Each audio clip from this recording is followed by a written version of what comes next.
Celebrities have been known to do some pretty scary things. As much as we think we may know them, we never truly do. These are scary demons caught hiding as celebrities. Jared Leto bugs me. I don't know why the guy keeps getting all these incredibly high-paying roles, but whatever. Not here to talk about his acting, I'm here to talk about celebs being possessed by demons. And you could say that Leto was possessed by some type of malevolent force while playing the Joker. Either that, or he just took his method acting way too far. I'd go with the latter personally, but to each their own. While on the set of the S Squad, Jared Leto wasn't Jared Leto. He became the Joker himself, sending his fellow cast members disturbing gifts in the mail, most famously a dead rat to Margot Robbie. Aside from his whole Joker fiasco, Leto just strikes me as the type of dude who'd dress up in a white robe, head out to the desert, and preside over a group of his fans, all wearing white, in a super culty, multiple-day retreat. Oh wait, he has done that. I'd like to think it's just some bizarre performance art, but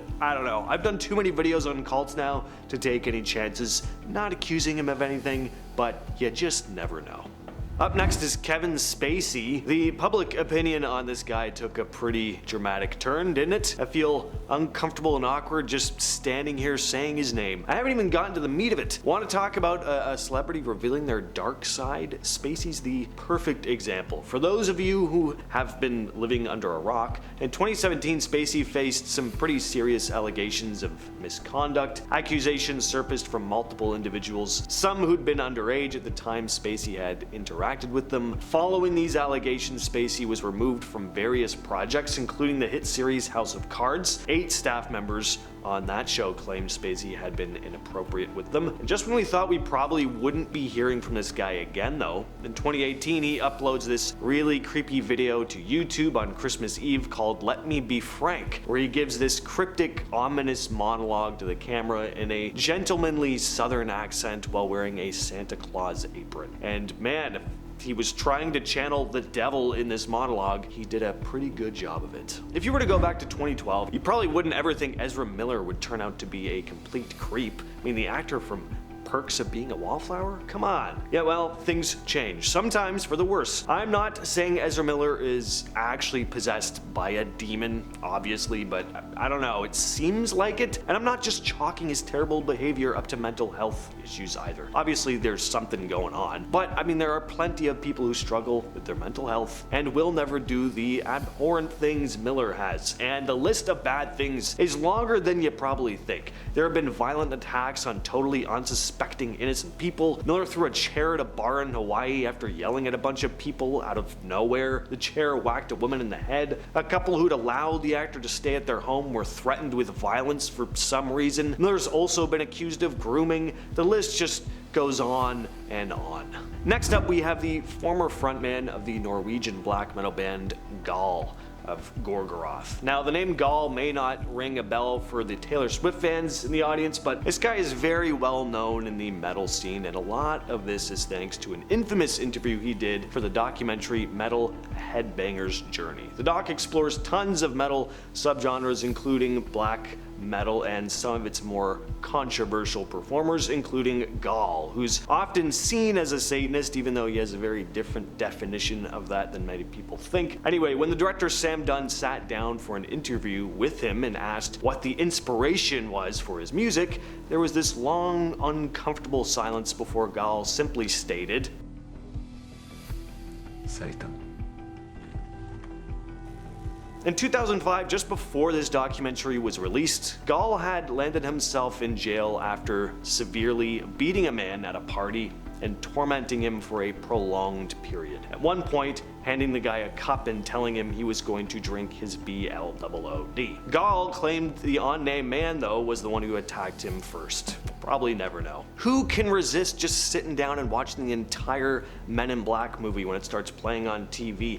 Will Smith, just an icon. He's been a cowboy, a cop, he's fought aliens, vampire zombie thingies, he's just an icon, which is why it was so odd to watch him walk up to Chris Rock and smack him in the face at the 2022 Academy Awards. It was almost like he was possessed. Now, unlike many demonic possessions though, Will's malevolent entity wasn't inside him, nor was he inside her for that matter, and hadn't been for a very long time. But she was sitting right next to him, and through her powerful influence, she cast her hellish spell on Smith, who walked onto the stage like a ghoulish marionette under the control of an unseen hand of evil to deliver the historic slap that would echo through the homes of the dumbstruck public around the globe, forever changing the course of history. With that said, though, I'd also like to say he's a grown man who's very much responsible for his own actions. I know. This next actor was in Beetlejuice. Beetlejuice, topical. The second one just came out recently. I actually thought it was pretty good. What do you guys think of that? If you've seen it, let me know down below. Anyway, sadly, I won't be talking about any of the fantastic performers in that movie. It's this list, so you can probably guess who I'll be discussing. Yeah, Jeffrey Jones. Just like Kevin Spacey, it's another name that just kind of makes you queasy now. Jeffrey Jones was never a huge star, but he was a serviceable actor. He worked with Tim Burton in a few of his projects. He played a good foil to Matthew Broderick in Ferris Bueller's Day Off. But it turned out this guy was much worse than an uptight high school principal. Instead, he was creepy in the worst way. In 2002, he was arrested for soliciting someone to do something they should not have been doing at their age. That's putting it very lightly, but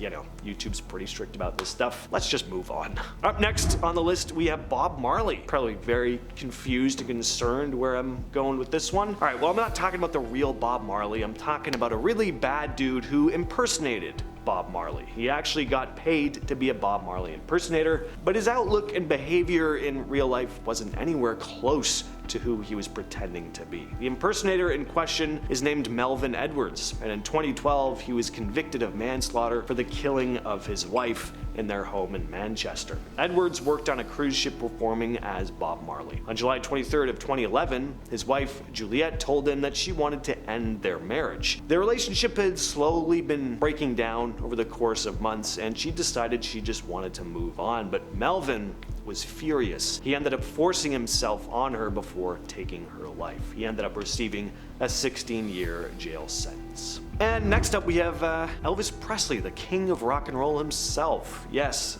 this is another celebrity impersonator, and honestly this isn't all that shocking. With just the sheer amount of Elvis impersonators out there, you gotta imagine some of them have to be up to no good. It's just basic math. Elvis impersonator in question here is named Michael Conley, and Conley was in some pretty deep trouble. Cops were on his tail for an outstanding warrant, but he wasn't gonna go down without a fight. Instead, he and his 28-year-old son held up inside a Florida motel room. Conley told police that he had C4 explosives and held up a vial of white powder, which he claimed was ricin. If you've ever seen Breaking Bad, you know exactly what ricin is. It's a highly lethal plant byproduct. The FBI, local and state police, SWAT, the bomb squads, they all showed up, and there was this 4-hour standoff. But then Conley's son cooked him some oatmeal and he came to his senses. The Elvis impersonator later said he'd been disoriented due to his diabetes. Now, this isn't the worst thing this guy's done though, far from it. In 1990, Conley killed a guy at a motel in Fort Lauderdale. His conviction was overturned 2 years later because of a prosecution foul-up, and here's the really weird part. While that case was going on, Conley would do his Elvis act outside the courtroom to entertain the courthouse personnel. That's just weird.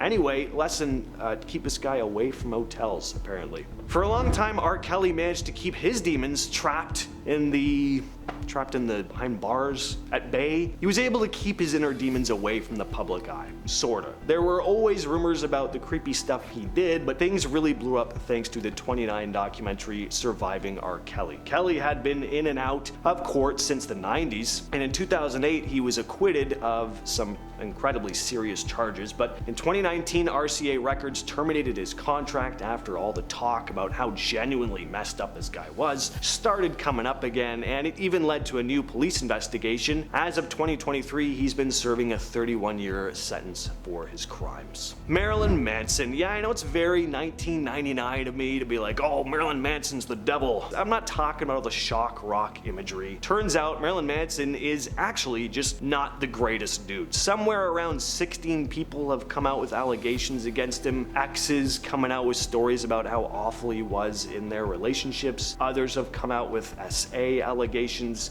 It's all pretty not great stuff. And as much as I dug that anti-establishment attitude that he had, especially when I was younger, obviously, the stuff that's come out about him in recent years just makes his 90s and early 2000s wild, crazy rock and roll persona less cool and shocking and more just plain upsetting. With all that said, I've been your host, James, and I'll catch you, yes, you specifically, in the next video.